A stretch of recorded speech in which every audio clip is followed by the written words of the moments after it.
नमस्कार दोस्तों, स्वागत है आपका मेरे YouTube channel GS start educare में। आज हम बात करेंगे पॉलिटी का जो नेक्स्ट सेशन है वो आज है। और पॉलिटी में आज हम बात करेंगे राष्ट्रपति की। और राष्ट्रपति के बारे में पूरा का पूरा इसमें क्वेश्चन पुट अप किया गया है, तो इस वीडियो को बिल्कुल अंत तक देखें। और इसमें आज जानेंगे कि राष्ट्रपति का कैसे सिलेक्शन होता है, कैसे जो है निर्वाचन होता है, कौन सी पद्धति होती है, उसको कैसे हटाया जा सकता है, किस अनुच्छेद के द्वारा हटाया जा सकता है, सारी बातें इसको पूरा देखें। सारी की सारी बातें इसमें आज इंक्लूड है। तो राष्ट्रपति से रिलेटेड कोई भी क्वेश्चन बाहर नहीं जाएगा। इस वीडियो को आप पूरा देख लेंगे तो पूरा का पूरा क्वेश्चन राष्ट्रपति से रिलेटेड सारा का सारा मिल जाएगा। तो ये वीडियो आज का थोड़ा लंबा हो सकता है, लेकिन इस वीडियो को पूरा अंत तक देखें। चैनल पे नए हैं तो प्लीज़ सब्सक्राइब कर दें, शेयर कर दें, लाइक कर दें। और GS.Educare के नाम से आप सर्च करेंगे तो मेरा चैनल मिलेगा, GS.Educare। चलिए बात करते हैं हम क्वेश्चन की। क्वेश्चन नंबर वन क्या है कि भारत में राष्ट्रपति का निर्वाचन किस प्रकार होता है। देखिए, राष्ट्रपति का निर्वाचन किस प्रकार होता है, कहने का सेंस है कि जो हमारा राष्ट्रपति होता है वो किस पद्धति के द्वारा चुना जाता है। तो इसका जो सही आंसर है ऑप्शन नंबर डी, अप्रत्यक्ष मतदान, यानी इनडायरेक्ट। ठीक है ना, अप्रत्यक्ष होता है, प्रत्यक्ष नहीं, अप्रत्यक्ष होता है।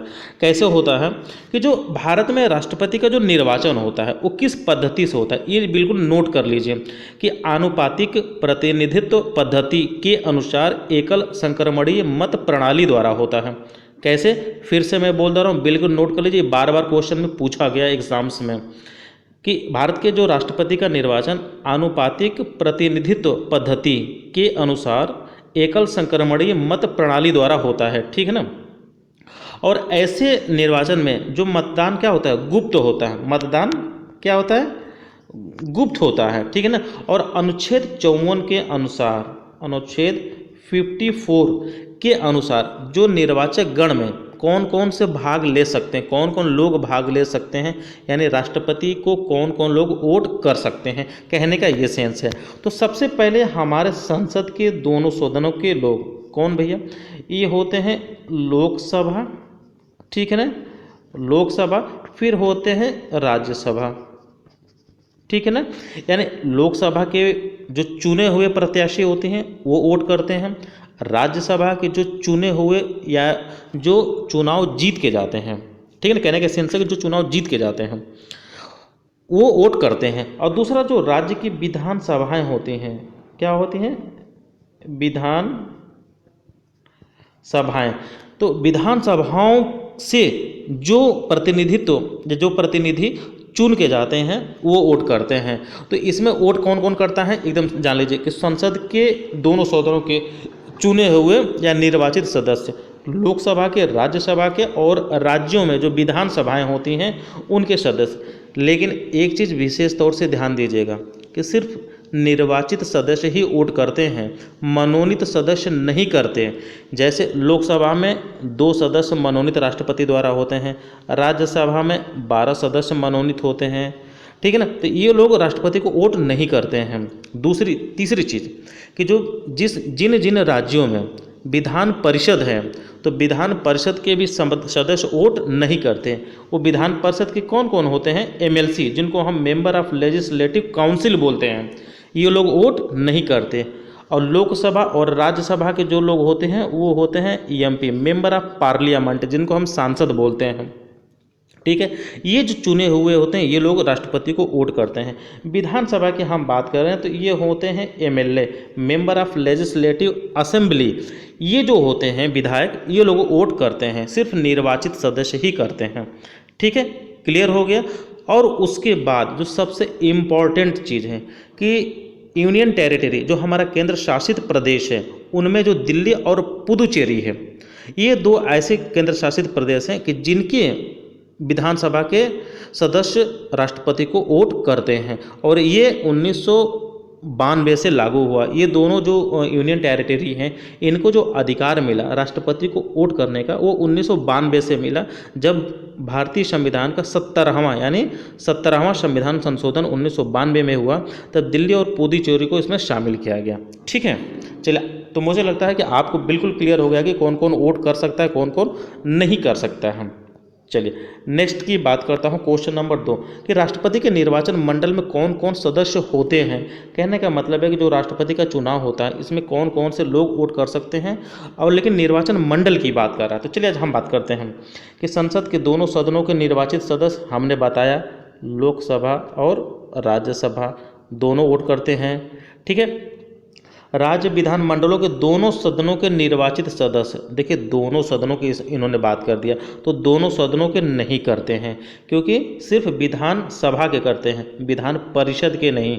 ठीक है ना, सिर्फ एमएलए वोट करते हैं, एमएलसी वोट नहीं देते हैं। चलिए ये तो रहा सभी राज्यों की विधानसभाओं के निर्वाचित सदस्य, सभी राज्यों की विधानसभाओं के ये भी करते हैं। दिल्ली और पुदुचेरी विधानसभा के निर्वाचित सदस्य ये भी करते हैं। तो ठीक है ना, तो निर्वाचन मंडल में कौन कौन होगा, संसद के दोनों सदन हो गए, लोकसभा और राज्यसभा, सभी राज्यों की विधानसभाएं हो गए, और दिल्ली और पुदुचेरी हो गया। ठीक है ना, ये लोग राष्ट्रपति को वोट करते हैं। क्वेश्चन नंबर थर्ड क्या है कि थर्ड है कि भारतीय संविधान के 17वें संविधान संशोधन भारत के राष्ट्रपति के चुनाव में जिन 2 केंद्र शासित प्रदेशों को भाग लेने का अधिकार दिया वो कौन कौन से हैं, तो दिल्ली और पुदुचेरी।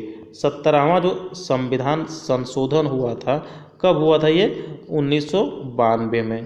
तो 1992 में दिल्ली और पुदुचेरी को यह अधिकार दिया गया कि वो क्या कर सकते हैं, वो राष्ट्रपति को वोट कर सकते हैं। तो ये हमेशा पूछा जाता है कि दिल्ली और पुदुचेरी विधानसभा को कब अधिकार मिला, तो 1992 में मिला। कौन से संविधान संशोधन के अंतर्गत, 17वां संविधान संशोधन के अंतर्गत। ठीक है, चलिए नेक्स्ट 4th, निम्नलिखित में से कौन भारत के राष्ट्रपति के निर्वाचन हेतु निर्वाचक गण में सम्मिलित नहीं होता। देखिए नहीं की बात कर रहा है, कौन नहीं होता है। ठीक है ना, तो चलिए लोकसभा के निर्वाचित सदस्य देते हैं वोट, राज्यसभा के निर्वाचित सदस्य ये भी देते हैं, राज्यों के विधानसभाओं के निर्वाचित सदस्य ये भी देते हैं, राज्यों के विधान परिषदों के निर्वाचित सदस्य नहीं देते। मैंने बताया कि कौन देते हैं, एमपी देते हैं, कौन देते हैं, एमएलए देते हैं, कौन नहीं देते हैं, एमएलसी। एमएलसी क्या होते हैं, नहीं वोट करते हैं, ये राष्ट्रपति को वोट देने का अधिकार इनको नहीं है। सिर्फ संसद के दोनों सदन, लोकसभा और राज्यसभा के सदस्य, और एमएलसी जो विधायक हमारे यहाँ होते हैं, मेंबर ऑफ लेजिस्लेटिव असेंबली।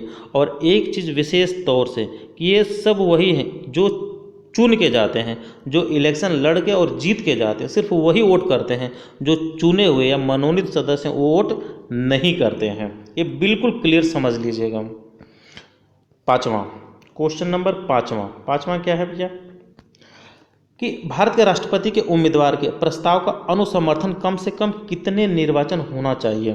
ठीक है ना, कहने का मतलब है कि जो भारत का राष्ट्रपति का चुनाव लड़ता है उसके कितने निर्वाचक या निर्वाचित सदस्यों का कम से कम समर्थन प्राप्त होना चाहिए।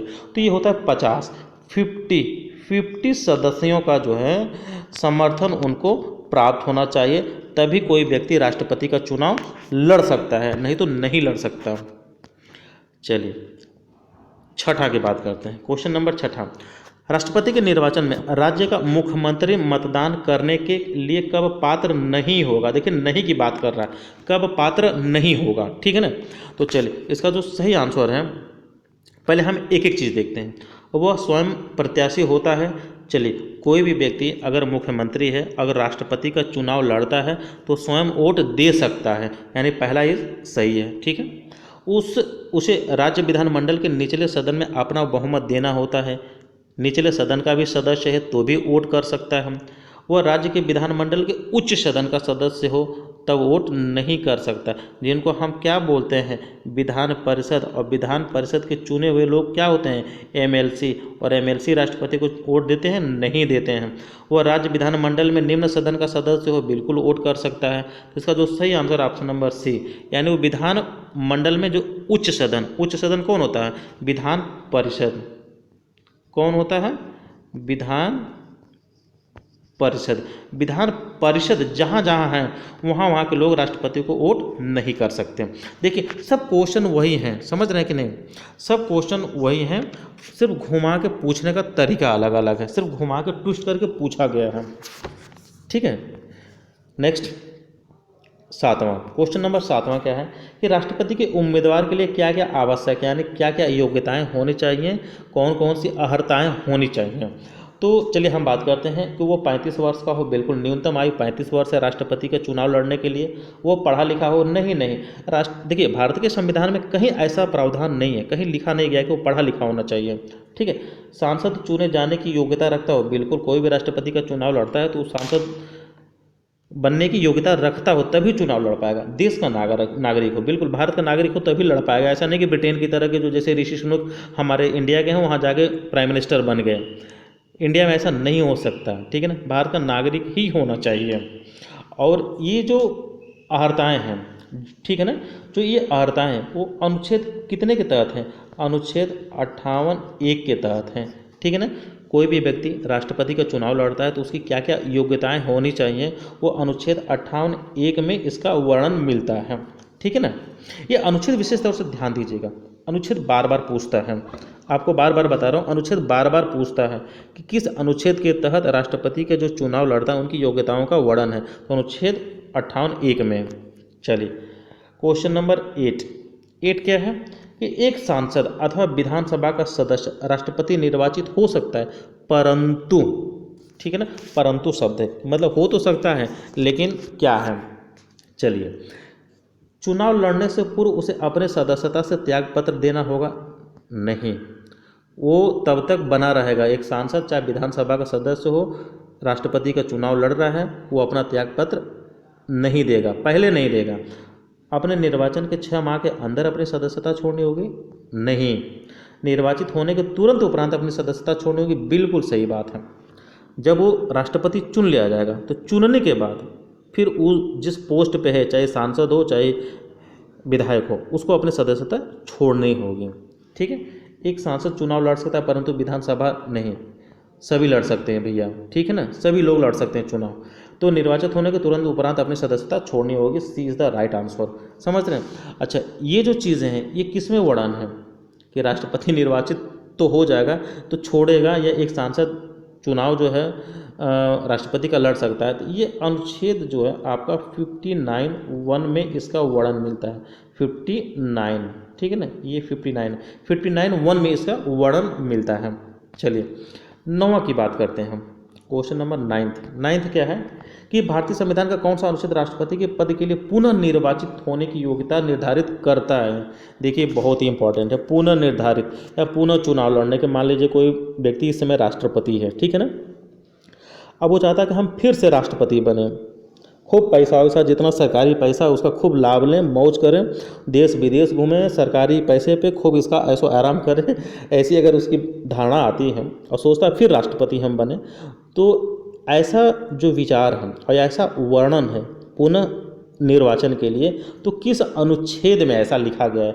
अनुच्छेद 57 में। किसमें?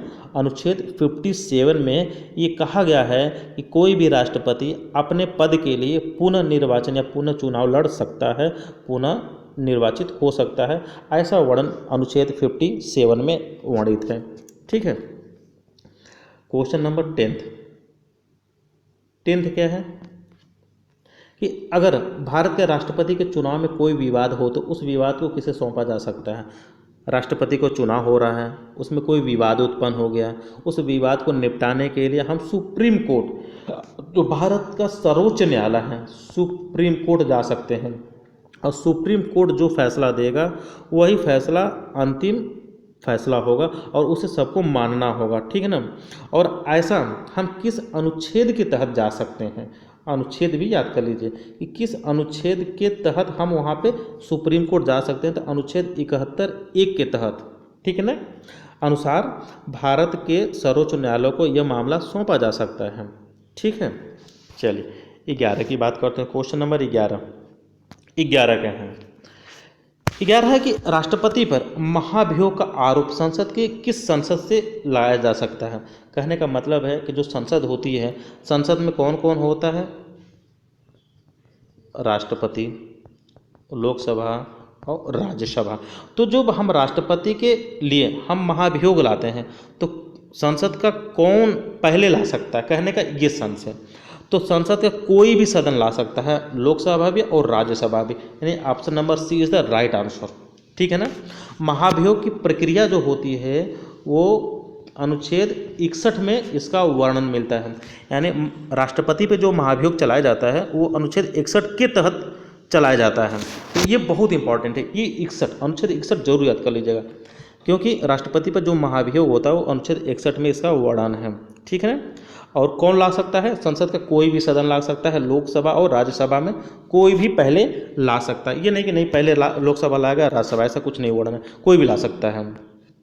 चलिए क्वेश्चन नंबर 12 क्या है कि राष्ट्रपति 5 वर्ष तक अपने पद पर कब से रहता है? कब से रहता है कहने का सेंस है कि अगर मान लीजिए कोई व्यक्ति चुनाव लड़ा और जीत गया तो उसको कब से माना जाएगा कि अगले 5 वर्ष तक रहेगा?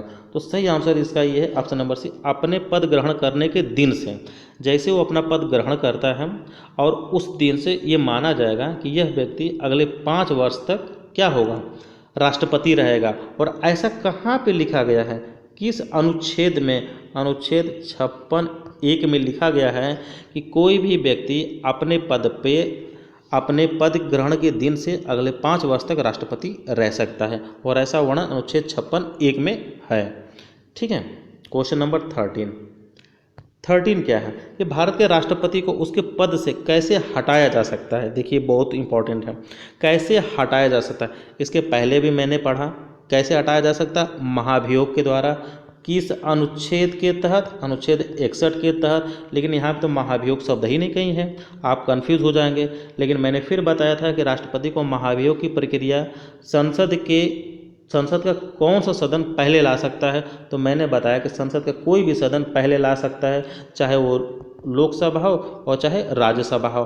तो यहाँ संसद शब्द आया है तो संसद आप लगा दीजिए कि संसद के माध्यम से, क्योंकि देखिए महाभियोग शब्द तो है नहीं, आप कन्फ्यूज हो जाएंगे। अनुच्छेद भी नहीं दिया है तो भी आप कन्फ्यूज हो जाएंगे। तो संसद के द्वारा, ठीक है ना, संसद के माध्यम से उसको महाभियोग की प्रक्रिया शुरू होती है अनुच्छेद 61 के तहत। ठीक है। क्वेश्चन नंबर 14 क्या है कि भारतीय संविधान के किस अनुच्छेद के तहत राष्ट्रपति पर महाभियोग चलाया जाता है? देखिए अनुच्छेद मैंने बताया भी है और फिर यहाँ पे देखिए क्वेश्चन आ गया अनुच्छेद 61 के तहत। ठीक है ना। अनुच्छेद क्या है? 61 के तहत राष्ट्रपति पर हम क्या कर सकते हैं? महाभियोग चला सकते हैं और महाभियोग की प्रक्रिया ला सकते हैं। ठीक है। चल 15 क्वेश्चन नंबर 15 क्या है? भारत के राष्ट्रपति को कार्य अवधि की समाप्ति से पहले भी पद से हटाया जा सकता है। बिल्कुल हटाया जा सकता है। कैसे हटाया जा सकता है? महाभियोग के माध्यम से। महाभियोग के माध्यम से अनुच्छेद 61 के तहत उसको पद से पहले भी हटाया जा सकता है। ठीक है ना। और वो कैसे हटता है? संसद के माध्यम से। और संसद का कोई भी सदन पहले ला सकता है महाभियोग की प्रक्रिया। ठीक है ना, चाहे लोकसभा हो और चाहे राज्यसभा हो। ठीक है। क्वेश्चन नंबर 16 क्या है? देखिए ये बहुत इंपॉर्टेंट है। 16, भारत के राष्ट्रपति अपना त्यागपत्र किसको संबोधित करके देते हैं? कहने का मतलब है जो भारत का राष्ट्रपति होता है वो अपना त्यागपत्र किसको सौंपता है, किसको देता है? ठीक है ना। तो वो क्या करता है? उपराष्ट्रपति को, जो हमारे उपराष्ट्रपति वाइस प्रेसिडेंट होते हैं भारत के, उनके नाम से ये संबोधन करता है। और राष्ट्रपति अपना जो त्याग पत्र देता है इसका वर्णन किस अनुच्छेद में है? अनुच्छेद 56(1) में इसका क्या है? वर्णन मिलता है। अब इसके द्वारा कोई भी राष्ट्रपति अपना त्याग पत्र दे सकता है और किसको दे सकता है? उपराष्ट्रपति को दे सकता है। ठीक है। चलिए 56(1) में मिला है। ठीक है ना, ये 56(1) में इसका वर्णन है।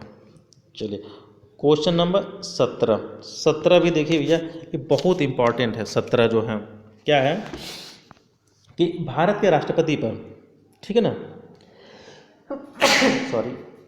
भारत के राष्ट्रपति पर महाभियोग चलाने के लिए कम से कम कितने दिन पूर्व सूचना देनी होती है? राष्ट्रपति को सूचना भी देनी होती है कि आपके ऊपर महाभियोग चलाया जाएगा। तो ये कम से कम कितने दिन पहले उसको सूचना देनी पड़ेगी? कम से कम 14 दिन पहले। ठीक है ना, 14 दिन पहले आप क्या होंगे कि भारत के राष्ट्रपति पर महाभियोग संविधान के अतिक्रमण के आधार पर चलाया जा सकता है।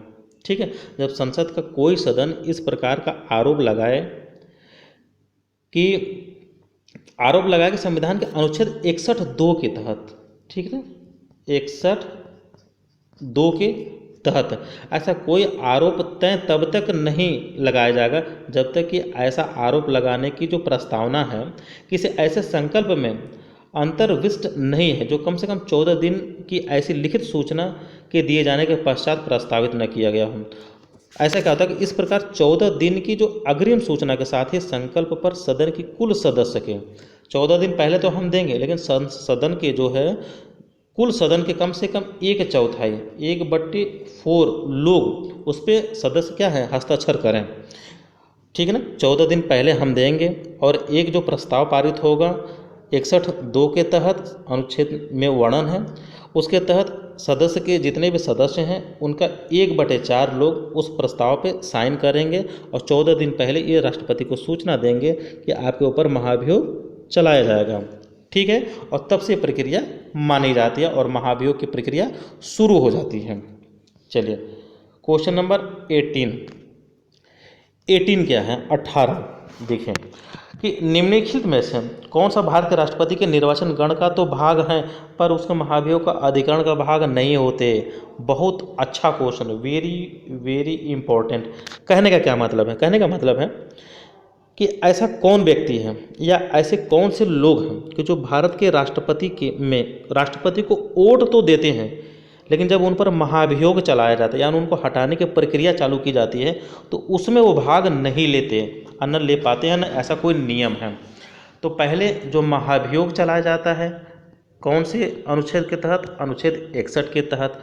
अब कौन कौन से लोग भाग नहीं ले सकते, तो लोकसभा के बिल्कुल भाग ले सकते हैं, राज्यसभा के भाग ले सकते हैं, राज्यों के विधान परिषद के नहीं। इसलिए कि जो राज्य के विधान परिषद है वो तो वोट ही नहीं देते, तो वो न वोट देने में शामिल है और न उनके महाभियोग में शामिल होते हैं। यहाँ क्वेश्चन क्या पूछ रहा है कि निर्वाचक गण का तो भाग है यानी वोट देने के तो भाग हैं, लेकिन महाभियोग के अधिकरण का भाग नहीं है। तो राज्यों के विधानसभा ये जो है, ठीक है ना, इसका ऑप्शन नंबर डी सही है कि राज्यों के जो विधानसभा होते हैं यानी जो एमएलए होते हैं या जो विधायक लोग होते हैं, मेंबर ऑफ लेजिस्लेटिव जो असेंबली, जो एमएलए विधायक होते हैं, ये वोट तो देते हैं लेकिन इनके महाभियोग के जो प्रक्रिया है, महाभियोग की प्रक्रिया में भाग नहीं लेते। ठीक है ना, चलिए नेक्स्ट की बात करता हूँ। क्वेश्चन नंबर 19 क्या है कि भारत के राष्ट्रपति के महाभियोग की कैसी प्रक्रिया है। कहने का सेंस है कैसी प्रक्रिया है, तो ये कैसी प्रक्रिया, एक अर्ध न्यायिक प्रक्रिया। इसको अर्ध न्यायिक प्रक्रिया क्यों बोला गया है, क्योंकि इसमें जो महाभियोग की जो प्रक्रिया है ये संसद द्वारा चलाई जाती है। कहाँ से चलाई जाती है, पूर्णतः ये न्यायालय द्वारा नहीं चलाई जाती, न्यायालय द्वारा होती तो न्यायिक प्रक्रिया हो जाती। ये अर्ध न्यायिक है, संसद द्वारा शुरू की जाती है, संसद के किसी भी सदन द्वारा ये लाया जा सकता है और इसीलिए इसको अर्ध न्यायिक प्रक्रिया कहते हैं, जो राष्ट्रपति के महाभियोग की प्रक्रिया होती है। ये बहुत बार पूछा गया कि कैसी प्रक्रिया है, तो अक्सर लोग न्यायिक प्रक्रिया लगा देते हैं या कार्यपालिका या विधायी प्रक्रिया, लेकिन कैसी अर्ध न्यायिक प्रक्रिया है। ठीक है ना, A is the right answer. ठीक है, चलिए क्वेश्चन नंबर 20 क्या है कि भारत के राष्ट्रपति का खाली स्थान कितने दिनों के अंदर भर दिया जाना चाहिए। ये बहुत ही इंपॉर्टेंट है कि जब भी कोई राष्ट्रपति अगर उसकी मृत्यु हो जाती है या वो अपना त्याग पत्र दे देता है या उसका कार्यकाल पूरा हो जाता है, ठीक है ना, तो ऐसी दशा में कितने माह के अंदर दूसरा चुनाव हो जाना चाहिए। तो 6 माह के अंदर, कितने माह के अंदर, 6 माह के अंदर हो जाना चाहिए। और ये जो वर्णन है ये अनुच्छेद आपका 62(1) में वर्णन है कि राष्ट्रपति का स्थान 6 महीने के अंदर भर दिया जाना चाहिए। अनुच्छेद 62(1) में इसका वर्णन मिलता है। ठीक है, क्वेश्चन नंबर 21 क्या है, यदि मृत्यु, ठीक है, यदि मृत्यु, त्यागपत्र अथवा हटाए जाने की स्थिति में भारत के राष्ट्रपति का पद रिक्त हो जाए तो उस पद का कार्यभार कौन संभालेगा। तो कौन संभालेगा, देखिए 2 शब्द लिखा है, यदि मृत्यु, त्यागपत्र अथवा हटाए जाने की स्थिति में भारत के राष्ट्रपति का रिक्त हो जाए तो उस पद के कार्यभार कौन संभालेगा, उपराष्ट्रपति संभालेगा। ठीक है ना, कौन संभालता है, उपराष्ट्रपति पद संभालता है। और ऐसा किस अनुच्छेद में कहा गया है कि उपराष्ट्रपति राष्ट्रपति का पद ग्रहण करेगा, अनुच्छेद 65 में। ठीक है ना, अनुच्छेद 65 में कहा गया है कि यदि राष्ट्रपति की मृत्यु हो जाए या त्यागपत्र दे दे या अथवा हटा दिया जाए या महाभियोग की प्रक्रिया द्वारा, तो ऐसी स्थिति में राष्ट्रपति का पद रिक्त हो जाता है तो पद का कार्यभार उपराष्ट्रपति संभालेगा। अच्छा, यदि किन्हीं कारणों से राष्ट्रपति भी उपलब्ध नहीं है, ठीक है ना, अगर उपराष्ट्रपति भी नहीं है तब सुप्रीम कोर्ट का जो CJI होता है, चीफ जस्टिस ऑफ इंडिया होता है, वो राष्ट्रपति का पद ग्रहण करता है। चलिए मान लीजिए कि CJI भी उपलब्ध नहीं है, तब तो सुप्रीम कोर्ट का जो सीनियर जज होगा वो राष्ट्रपति के पद संभालेगा, ठीक है ना। तो ऐसी दशा में मैंने बता दिया कि अनुच्छेद 65 में ऐसा वर्णन है कि राष्ट्रपति का पद खाली हो जाने पे उपराष्ट्रपति राष्ट्रपति का कार्यभार संभालता है। अगर उपराष्ट्रपति भी नहीं है तो सुप्रीम कोर्ट का मुख्य जज यानी CJI भारत का, ये भी नहीं है तो सुप्रीम कोर्ट का जो सीनियर जज होगा वो कार्यभार संभालता है, ठीक है। चलिए नेक्स्ट क्वेश्चन नंबर 22। यदि भारत के राष्ट्रपति का पद रिक्त हो जाए, देखिए फिर वही बात है कि भारत के राष्ट्रपति का पद रिक्त हो जाए और कोई उपराष्ट्रपति भी ना हो, तब निम्न से कौन कार्यवाहक राष्ट्रपति होगा? तो भारत यानी सुप्रीम कोर्ट का मुख्य न्यायाधीश, सुप्रीम कोर्ट का जो मुख्य न्यायाधीश होता है जिसको हम CJI chief justice of India बोलते हैं, वो क्या करता है? कार्यवाहक राष्ट्रपति के रूप में कार्यभार संभालता है। और ऐसा भारत में किन्होंने कौन संभाले थे? मोहम्मद हिदायतुल्लाह जो सुप्रीम कोर्ट के CJI थे और राष्ट्रपति और उपराष्ट्रपति नहीं थे उस समय, और उन्होंने कार्यवाहक राष्ट्रपति का पद ग्रहण किया था, ठीक है। तो मोहम्मद हिदायतुल्लाह पहले ऐसे CJI हैं कि जो कार्यवाहक राष्ट्रपति का पद धारण किए थे। चलिए क्वेश्चन नंबर 23 की बात हम करते हैं। 23 क्या है कि भारत का कार्यपालिका अध्यक्ष कौन होता है, जिसको हम एग्जीक्यूटिव हेड बोलते हैं। तो एग्जीक्यूटिव हेड जो होता है वो राष्ट्रपति हमारा होता है, ठीक है ना। और ऐसा जो वर्णन है वो अनुच्छेद किस में है? अनुच्छेद 53(1) में कहा गया है कि जो राष्ट्रपति हमारा होता है वो कार्यपालिका का अध्यक्ष होता है, एग्जीक्यूटिव हेड होता है, ठीक है ना। तो ऐसे में क्या होता है कि राष्ट्रपति जैसे हम बात करते हैं अनुच्छेद ये 53 है, क्या नहीं भाई 53(1) में, ठीक है ना। 53(1) के अनुसार संघ की कार्यपालिका शक्ति राष्ट्रपति में क्या होती है? निहित होती है, और जिसका प्रयोग क्या करता है? वह इस संविधान के अनुसार, कौन? राष्ट्रपति, जिसका प्रयोग इस संविधान के अनुसार स्वयं या अपने अधीनस्थ अधिकारियों के द्वारा करेगा। इस प्रकार भारतीय संघ का कार्यपालिका का जो अध्यक्ष होता है वो राष्ट्रपति होता है, एग्जीक्यूटिव हेड कौन होता है? राष्ट्रपति होता है, ठीक है। क्वेश्चन नंबर 24 की हम बात करते हैं। 24 में क्या है, ठीक है, कि निम्नलिखित में से कौन भारतीय गणतंत्र का प्रमुख होता है?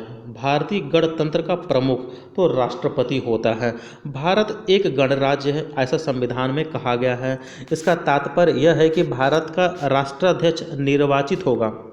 गणतंत्र का मतलब क्या होगा? कि जो भारत का राष्ट्राध्यक्ष यानी राष्ट्रपति होगा निर्वाचित होता है। इसका चुनाव होता है, वंशानुगत नहीं होता, पीढ़ी दर पीढ़ी नहीं, ब्रिटेन की तरह नहीं कि महारानी एलिजाबेथ होगी तो उनके पुत्र होंगे, उनकी बहू होंगी, उनकी बेटी होगी, मतलब परिवार का कोई सदस्य पीढ़ी दर पीढ़ी नहीं चलता। हमारे यहाँ जितने भी राष्ट्रपति जितना भी चुनाव होगा सबका चुनाव होता है और सब चुन के आते हैं, ठीक है ना, वंशानुगत नहीं होती। तो भारतीय गणतंत्र का जो प्रमुख होता है या राष्ट्राध्यक्ष होता है वो राष्ट्रपति होता है, जिनका चुनाव अप्रत्यक्ष निर्वाचन प्रणाली द्वारा होता है। अप्रत्यक्ष हमेशा ये पूछा जाता है, अप्रत्यक्ष, ठीक है ना, अप्रत्यक्ष निर्वाचन प्रणाली द्वारा चुनाव होता है राष्ट्रपति का। चलिए क्वेश्चन नंबर 25 क्या है? 25 की हम बात करते हैं कि राष्ट्रपति लोकसभा को कब भंग कर सकता है। देखिए बहुत इंपॉर्टेंट है, कब भंग कर सकता है, ठीक है ना। तो राष्ट्रपति लोकसभा को कब भंग कर सकता है और कैसे भंग कर सकता है, कहने का मतलब ही है। तो ऑप्शन नंबर सी, केंद्रीय मंत्रिमंडल की अनुशंसा पे। अगर केंद्रीय मंत्रिमंडल ने कह दिया तो राष्ट्रपति लोकसभा को भंग कर सकता है। ऐसा वर्णन जो है अनुच्छेद 85 के सब क्लास 2 में वर्णित है, और इसमें कहा गया है कि राष्ट्रपति लोकसभा भंग कर सकता है, किंतु राष्ट्रपति की यह शक्ति अनुच्छेद 74(1) के अधीन है। किसके अधीन है? 74(1) के अधीन है, अर्थात वह ऐसा केंद्रीय मंत्रिमंडल की अनुशंसा पर ही करता है। केंद्रीय मंत्रिमंडल की बात कर रहा है। केंद्रीय मंत्रिमंडल में कैबिनेट स्तर के मंत्री शामिल होते हैं, ठीक है ना। जो कैबिनेट स्तर के मंत्री होते हैं उनको हम केंद्रीय मंत्रिमंडल बोलते हैं, और उनकी अनुशंसा पे राष्ट्रपति लोकसभा भंग कर सकता है, ठीक है। जबकि मंत्री परिषद में क्या होता है? सभी मंत्री होते हैं, कौन कौन? कैबिनेट, राज्य और उप मंत्री शामिल होते हैं। इनको हम क्या बोलते हैं? मंत्री परिषद बोलते हैं हम। और मंत्रिमंडल में कैबिनेट स्तर के मंत्री होते हैं। ये चीज़ क्लियर हो गई आपको शायद। चलिए 26 क्या है कि लोकसभा और राज्यसभा की संयुक्त बैठक को कौन आहूत करता है। देखिए बहुत इंपॉर्टेंट है आहूत करना। मैं इसको तो बहुत बहुत बहुत वेरी वेरी इंपॉर्टेंट क्वेश्चन है, बार बार पूछता है। इसमें हम 2-3 चीज़ें आपको बताएंगे और बिल्कुल क्लियर होगा, ठीक है ना, बिल्कुल क्लियर होगा। क्या है कि इसको जो आहूत करता है वो राष्ट्रपति करता है। अनुच्छेद 108 के तहत, कितना, अनुच्छेद 108 के तहत लोकसभा और राज्यसभा की जो संयुक्त बैठक होती है उसको राष्ट्रपति आहूत करता है अनुच्छेद 108 के तहत। और किसी विधेयक पर दोनों सदनों के मध्य गतिरोध की स्थिति में लोकसभा और राज्यसभा की जो संयुक्त बैठक होती है उसको राष्ट्रपति आहूत करता है। और अनुच्छेद 118, देखिए दूसरी बात, अब एक चीज़ समझिए, अनुच्छेद 118 का सब क्लास 4 के तहत दोनों सदनों की जो संयुक्त बैठक की जो अध्यक्षता होती है, क्या चीज़, अध्यक्षता, वो कौन करता है, लोकसभा का अध्यक्ष करता है। देखिए दो चीज़ें हैं, दो चीज़ें बिल्कुल स्पष्ट हैं कि राष्ट्रपति क्या करता है, आहूत करता है, और लोकसभा का अध्यक्ष क्या करता है, उसकी अध्यक्षता करता है। ये अनुच्छेद 118 के सब क्लास 4 के तहत करता है। और राष्ट्रपति क्या करता है, 108 के तहत क्या करता है कि संयुक्त बैठक को संबोधित करता है। ठीक है, चलिए क्वेश्चन नंबर 27 क्या है, ठीक है 27 देखिए कि भारतीय राष्ट्रपति ने जिन एकमात्र मामले में अपने वीटो की शक्ति का प्रयोग किया था वह था, क्या था, वह क्या था, ऑप्शन नंबर सी, भारतीय डाकघर संशोधन विधेयक। ये 1986 की बात है कि 1986 में राष्ट्रपति उस समय थे ज्ञानी जैल सिंह। कौन थे, ज्ञानी जैल सिंह, ठीक है ना। 1986 की बात है कि उस समय के राष्ट्रपति ज्ञानी जैल सिंह थे और उसमें भारतीय डाकघर संशोधन विधेयक पर पॉकेट वीटो का प्रयोग किया था। किसका किया था, पॉकेट वीटो का इन्होंने प्रयोग किया था। कौन, ज्ञानी जैल सिंह ने, ठीक है ना। तो भारत के राष्ट्रपति ने जिस एकमात्र में वीटो, अभी तक यही वीटो पावर प्रयोग किया था, भारतीय डाकघर संशोधन विधेयक में 1986 में ज्ञानी जैल सिंह ने इसका प्रयोग किया था। ठीक है, क्वेश्चन नंबर 28 का, निम्न से किस राष्ट्रपति ने एक शक्ति का प्रयोग किया था जिससे संवैधानिक शब्दावली में जेबी निषेधाधिकार कहते हैं। देखिए जेबी निषेधाधिकार ये भी बहुत इंपॉर्टेंट है। ये है क्या चीज़, ये भी बात है उसी समय के, कब की, 1986 की बात है, ठीक है ना। 1986 राष्ट्रपति ज्ञानी जैल सिंह ने भारतीय पोस्ट ऑफिस संशोधन विधेयक आया था उस समय, ठीक है। और उसी समय उन्होंने क्या किया था कि जेबी निषेधाधिकार का प्रयोग किया था। और उल्लेखनीय है कि जब राष्ट्रपति दोनों सदनों द्वारा पारित बिल को अपने पास असीमित समय के लिए लंबित रखता है, अर्थात वह इस पर सहमति नहीं देता है और न ही इसे पुनर्विचार के लिए लौटाता है, तो इसे संवैधानिक शब्दावली में हम क्या कहते हैं, जेबी निषेधाधिकार कहते हैं। समझ में आ गया। वो जो आपने पढ़ा था कि पहली बार वीटो पावर, वो भी ज्ञानी जैल सिंह थे, 1986 में ही थे। भारतीय पोस्ट ऑफिस संशोधन अधिनियम में उन्होंने प्रयोग किया था। लेकिन इसका मतलब है कि जो संवैधानिक शब्दावली में जेबी निषेधाधिकार कहा जाता है, ठीक है ना, तो किसको कहा जाता है कि जब कोई विधेयक असीमित समय के लिए कौन, राष्ट्रपति अपने पास रोक ले और उस पर क्या हो, वो सहमति नहीं देता है और न ही उसे पुनर्विचार के लिए लौटाता है, तो ऐसी दशा में इसे संवैधानिक शब्दावली में हम जेबी निषेधाधिकार कहते हैं या पॉकेट वीटो कहते हैं। इंग्लिश में इसको हम पॉकेट वीटो कहते हैं, ठीक है ना। और किसके समय में कहा हुआ था, ज्ञानी जैल सिंह के समय में हुआ था, ठीक है। 29, क्वेश्चन नंबर 29 क्या है कि भारतीय संविधान के किस अनुच्छेद के अंतर्गत राष्ट्रपति संसद के दोनों सदनों में पारित किसी बिल पर अपनी स्वीकृति रोक सकता है। अनुच्छेद 111 के तहत को राष्ट्रपति क्या करता है, कोई भी बिल अपने पास स्वीकृति के लिए रोक सकता है। अनुच्छेद 111 के तहत यह प्रावधान किया गया है कि राष्ट्रपति संसद के दोनों सदनों द्वारा पारित विधेयक पर स्वीकृति प्रदान करेगा या अपनी स्वीकृति रोक लेगा, अथवा विधेयक, अच्छा ये रोक तो लेगा लेकिन धन विधेयक को छोड़ के, क्योंकि धन विधेयक को अपने पास रोक नहीं सकता, ठीक है ना।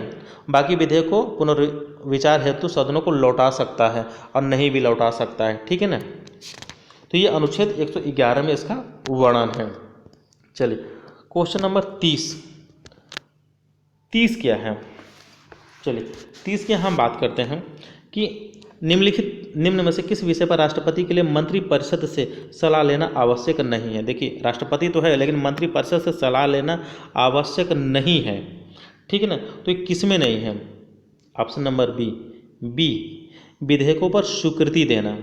विधेयकों पर स्वीकृति देना अनुच्छेद 111 के तहत ये राष्ट्रपति के स्वयं विवेक पर डिपेंड है। ये किसी से अनुमति की ज़रूरत नहीं है और किसी की सलाह की ज़रूरत नहीं, या मंत्रिमंडल का हो चाहे किसी का हो, मंत्रिपरिषद से सलाह की आवश्यकता नहीं होती। ये स्वयं के विवेक पर है, वो रोक सकता है। तो विधेयकों पर स्वीकृति देना ये उसके खुद के ऊपर है अनुच्छेद 111 के तहत, ठीक है। क्वेश्चन नंबर 31 क्या है कि संविधान के किस अनुच्छेद के अंतर्गत भारत के राष्ट्रपति को अध्यादेश जारी करने की शक्ति है। ये बहुत इंपॉर्टेंट है। अनुच्छेद 123 1, 2, 3 इसको जिसको बोलते हैं, अनुच्छेद के तहत राष्ट्रपति क्या होता है? अध्यादेश जारी करता है, ठीक है ना। अध्यादेश क्या होता है? अध्यादेश क्या होता है पता है? अध्यादेश भारत जो जैसे संसद है, संसद के दोनों सदनों या किसी एक सदन के सत्र में न होने के दौरान जारी किया जा सकता है क्या? अध्यादेश, या कोई नियम बनाया जा सकता है। मान लीजिए कोई सदन है, चाहे लोकसभा चाहे राज्यसभा, दोनों नहीं चल रही है या दोनों में से एक नहीं चल रहा है। देखिए नियम तो तभी बनते हैं कि जब लोकसभा राज्यसभा दोनों पारित कर दे और राष्ट्रपति उस पर हस्ताक्षर कर दे तो नियम बन जाता है। लेकिन अगर ऐसी दशा में कि मान लीजिए लोकसभा तो चल रहा, राज्यसभा नहीं, या राज्यसभा चल रहा तो लोकसभा नहीं, या दोनों नहीं चल रहा और कोई नियम की जरूरत पड़ गई, तो राष्ट्रपति क्या करता है? वैसे समय में एक नियम बनाता है जिसको हम अध्यादेश बोलते हैं, और अनुच्छेद 123 के तहत वो अध्यादेश लाता है, ठीक है। अनुच्छेद 123 के तहत वो अध्यादेश लाता है और वो नियम बनाता है। चलिए 32 क्या? राष्ट्रपति द्वारा जारी एक अध्यादेश संसद के सत्र शुरू होने के बाद कितने समय तक रखा जाना आवश्यक है। कहने का मतलब है कि जब राष्ट्रपति अनुच्छेद 123 के तहत, ठीक है ना, अभी हमने बताया 1, 2, 3 अनुच्छेद 123 के तहत जब कोई नियम बनाता है, और नियम तब बनाता है जब कोई भी संसद का सत्र न चल रहा हो, ऐसे समय में जब नियम बनाता है तो वो अध्यादेश कहलाता है अनुच्छेद 123 के तहत। लेकिन जब ये बन जाता है और जब सत्र शुरू होता है, देखिए सत्र शुरू होता है तो कितने दिन समय तक इसको रखना आवश्यक होता है, यानी कितने समय में इसको पास कराना जरूरी होता है। तो 6 सप्ताह के अंदर, 6 सप्ताह के अंदर। और ऐसा वर्णन मिलता है अनुच्छेद 123 के सब क्लास 2 में कि राष्ट्रपति द्वारा जारी अध्यादेश को संसद के सत्र शुरू होने के बाद 6 सप्ताह के अंदर अनुमोदित होना आवश्यक है, यानी उसको पास कराना जरूरी है, ठीक है ना। कितने दिन के बाद? 6 सप्ताह के अंदर, ये बहुत ज़रूरी है। चलिए क्वेश्चन नंबर 33 क्या है भैया कि निम्नलिखित में से राष्ट्रपति किसकी नियुक्ति करता है। चलिए किसकी नियुक्ति करता है, बात ये है। तो महान्यायवादी की नियुक्ति करता है, नियंत्रण एवं महालेखा परीक्षक की, जिसको हम कैग बोलते हैं, ठीक है ना। कैग का जो है नियुक्ति करता है। एक राज्य का राज्यपाल की नियुक्ति करता है। उपरोक्त सभी, यानी ऑप्शन नंबर डी, ये सभी की करता है, ठीक है ना। तो अनुच्छेद 76 के तहत राष्ट्रपति किसकी नियुक्ति करता है? महान्यायवादी की, यानी अटॉर्नी जनरल की नियुक्ति करता है अनुच्छेद 76 के तहत।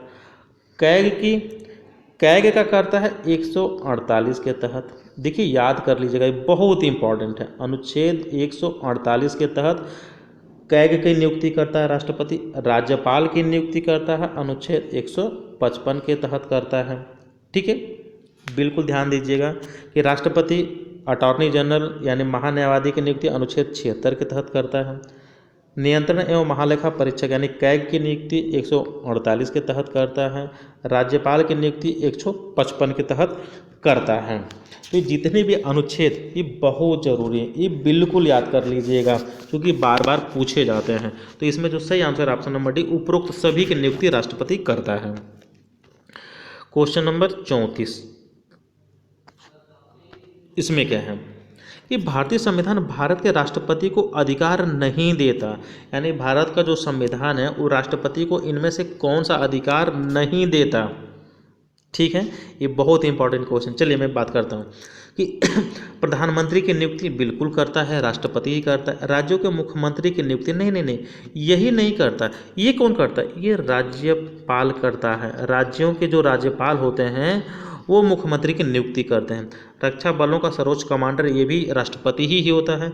देश के किसी भाग में आपातकाल स्थिति लागू करना यानी इमरजेंसी की हम बात करते हैं। इमरजेंसी कौन लागू करता है?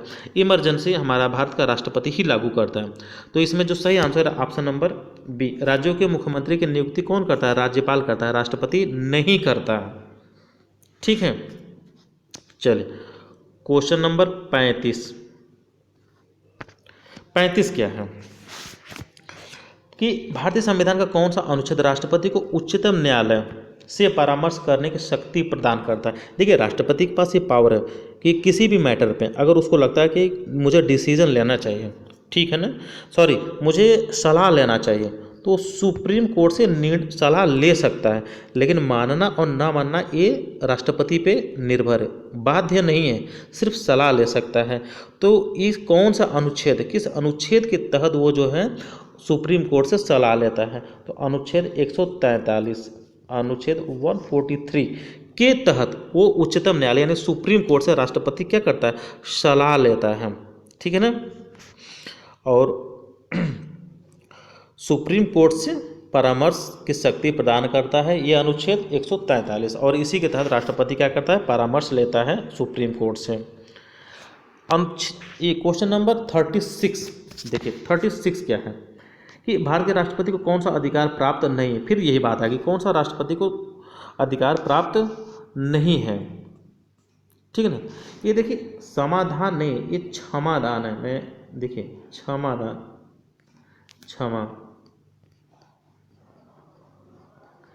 क्षमादान करने की, ठीक है ना, क्षमादान करने की शक्ति बिल्कुल प्राप्त है। सर्वोच्च न्यायालय के न्यायाधीश को हटाने की शक्ति नहीं, ये नहीं इसको प्राप्त है। ये तो महाभियोग उसके ऊपर भी चला जा सकता है। अभी हम इसका पूरा डिस्क्राइब करेंगे। आपातकालीन की घोषणा बिल्कुल राष्ट्रपति करता है। अध्यादेश जारी करना 1, 2, 3 अनुच्छेद 123 के तहत ये भी राष्ट्रपति करता है। ये सर्वोच्च न्यायालय के न्यायाधीश को हटाने की प्रक्रिया नहीं करता। ठीक है ना, अनुच्छेद 124 में क्या है?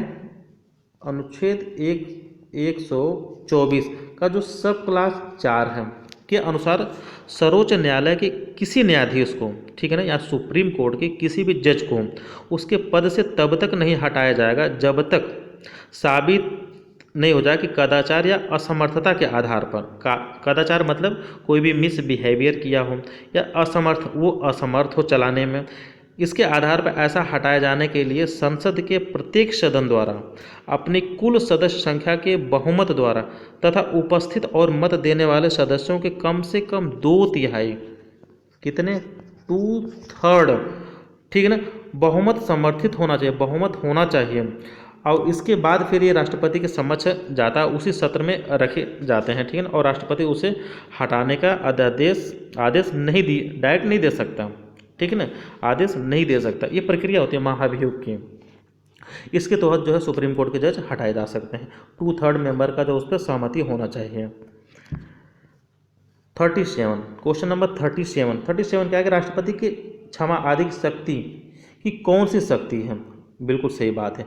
ये जो राष्ट्रपति के पास जो ये शक्ति है, ये कौन सी शक्ति है? इसको कौन सी शक्ति देते हैं? जो क्षमा करता है। जैसे मान लीजिए किसी अपराधी को मृत्युदंड की सजा हो गई तो उसको क्या करता है? क्षमा भी कर सकता है, मृत्युदंड को आजीवन कारावास में भी बदल सकता है, या जिसको आजीवन कारावास मिला तो उसको कुछ साल में परिवर्तित कर सकता है। ये जो शक्ति मिली है, ये कौन सी शक्ति राष्ट्रपति को मिली? इसे हम क्या कहते हैं? इसको बोलते हैं न्यायिक शक्ति। क्या बोलते हैं? न्यायिक। ठीक है, इसको हम बोलते हैं न्यायिक शक्ति। ठीक है, चलिए। तो ऐसा किस अनुच्छेद में वर्णन है, अनुच्छेद भी आप देख लीजिए, क्योंकि अनुच्छेद भी बराबर पूछता है। तो अनुच्छेद 72 में, अनुच्छेद 72 के तहत राष्ट्रपति को क्षमा आदि की तथा कुछ मामलों में दंडादेश के निलंबन, परिहार या लघुकरण की न्यायिक शक्ति प्राप्त है। कहने का मतलब है कि कुछ को शक्ति, ऐसी शक्ति इनके पास है कि जिसकी कोई मतलब सज़ा मिले उसको कम भी कर सकता है, उसको निलंबित भी कर सकता है यानी ख़त्म भी कर सकता है, कुछ भी कर सकता है। ऐसी जो क्षमा की जो शक्ति है अनुच्छेद 72 में वर्णन है, और ऐसा कौन कर सकता है, राष्ट्रपति कर सकता है। इसे हम क्या बोलते हैं, न्यायिक शक्ति बोलते हैं। चलिए क्वेश्चन नंबर 38 और आज का लास्ट क्वेश्चन, संसद के लिए राष्ट्रपति का अभिभाषण कौन तैयार करता है। वेरी वेरी इंपॉर्टेंट क्वेश्चन, कौन तैयार करता है इसका जो है अभिभाषण। तो ये करता है केंद्रीय मंत्रिमंडल, ठीक है ना। संसद के लिए राष्ट्रपति का जो अभिभाषण होता है केंद्रीय मंत्रिमंडल द्वारा तैयार किया जाता है, क्योंकि वास्तविक कार्यपालिका की शक्ति केंद्रीय मंत्रिमंडल में ही निहित होती है। समझ गए कि नहीं। जो सेंट्रल गवर्नमेंट की जो सरकार है उसमें जो मेन शक्ति है वहाँ के कैबिनेट मिनिस्टरों के पास होती है, और कैबिनेट जो मिनिस्टर होते हैं उनको हम केंद्रीय मंत्रिमंडल बोलते हैं, और जो वास्तविक शक्ति होती है उन्हीं में निहित होती है। क्यों, क्योंकि केंद्रीय मंत्रिमंडल की ही अनुशंसा पे राष्ट्रपति लोकसभा को भंग कर सकता है, उन्हीं के परामर्श पे वो कुछ कर सकता है, और उन्हीं के द्वारा ये अभिभाषण तैयार किया जाता है, जिसमें क्या होता है कि जब संयुक्त बैठक होती है तो राष्ट्रपति वही जो है संबोधित करता है, वही भाषण जो है पढ़ता है, वही तैयार जो करते हैं, कौन तैयार करता है, केंद्रीय मंत्रिमंडल तैयार करता है, और वही वो बोलते हैं। तो ये रहा आज का क्वेश्चन राष्ट्रपति से। आई थिंक कि मेरे हिसाब से कुछ भी अब नहीं बचा होगा, सब राष्ट्रपति से रिलेटेड क्वेश्चन इसमें पुटअप किए गए हैं। अगर लगता है आपको कि कुछ बाकी है तो कमेंट बॉक्स में ज़रूर कमेंट करिएगा, उसका आंसर निश्चित दिया जाएगा, बिल्कुल दिया जाएगा। और जितने भी इसमें दिया गया आप बिल्कुल याद कर लेंगे तो मेरे हिसाब से सारे के सारे वनडे एग्ज़ाम्स, बाकी जो कॉम्पिटिटिव एग्ज़ाम्स हैं सब क्लियर हो जाएगा राष्ट्रपति से रिलेटेड। ठीक है, तो ये रहा इसका हमारा पॉलिटी का क्वेश्चन। नेक्स्ट फिर आएगा, चैनल को सब्सक्राइब कर दें, लाइक कर दें, शेयर कर दें। Thank you so much.